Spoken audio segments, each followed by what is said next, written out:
అనుదినమన్న శ్రోతలకు మన ప్రభువును రక్షకుడై ఉన్న యేసుక్రీస్తు యొక్క సరిసాటి లేని మహా గొప్ప పరిశుద్ధమైన నామమునందు శుభములు. నేడు 2025 సంవత్సరము మే మాసము 11వ తారీఖు ఆదివారం నాటి ధ్యానాంశము దేవుడు ఇచ్చుచున్న అధికారము. లూకాసు వార్త 10వ అధ్యాయము 19వ వచనమందు, ఇదిగో పాములను తేళ్లను త్రొక్కుటకును శత్రు బలమంతటి మీదను మీకు అధికారము అనుగ్రహించి ఉన్నాను, ఏది మీకెంత మాత్రమును హాని చేయదు, మీకు అధికారమును ఇచ్చుచున్నాను అని ప్రభు సెలవిచ్చుచున్నాడు.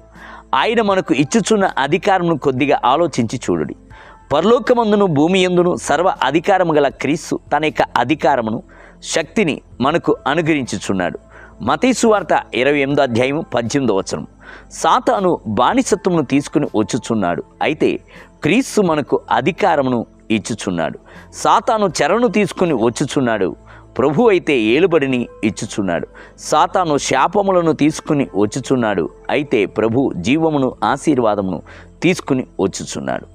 ఎట్టి మనుషునికైనను పుట్టుక ఎందే అధికారము ఉండటలేదు, అయితే ఎదిగే కొలది అతడు కుటుంబముల యందు గల తల్లిదండ్రులు అతనికి కొన్ని అధికారములను అప్పగించున్నారు. అదే సమయం నందు అతనికి ఆత్మీయ అధికారములు కూడా ఉన్నాయి.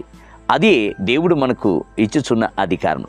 ఒక మనుషుడు ఎంత శక్తిగలవాడిగా ఉండినప్పటికీ అతనికి మరణం పైనను పాతాళము పైనను నిత్యత్వం పైనను అధికారము ఉండటలేదు. పరలోకం నందు గల దేవుడు తన యొక్క సొంత బిడ్డలైన మనకు మాత్రమే తన అధికారము శక్తిని కృపగా అనుగ్రహించుచున్నాడు.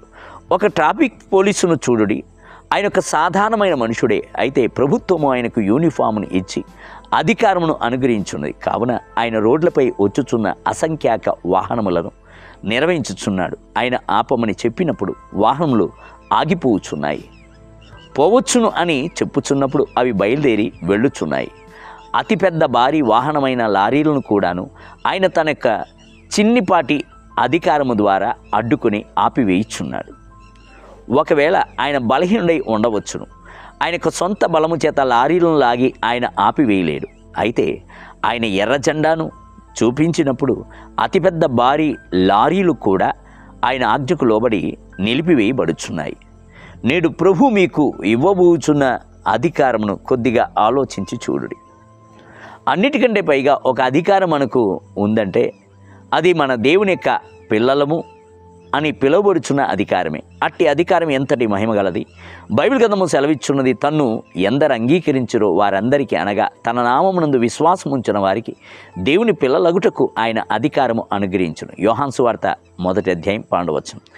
దేవుని బిడ్డలారా, క్రైస్తవ జీవితం అనుట పిరిగితనంతో కూడిన ఒక జీవితము కాదు, భయపడేటువంటి జీవితము కాదు, బానిసత్వపు జీవితము కాదు.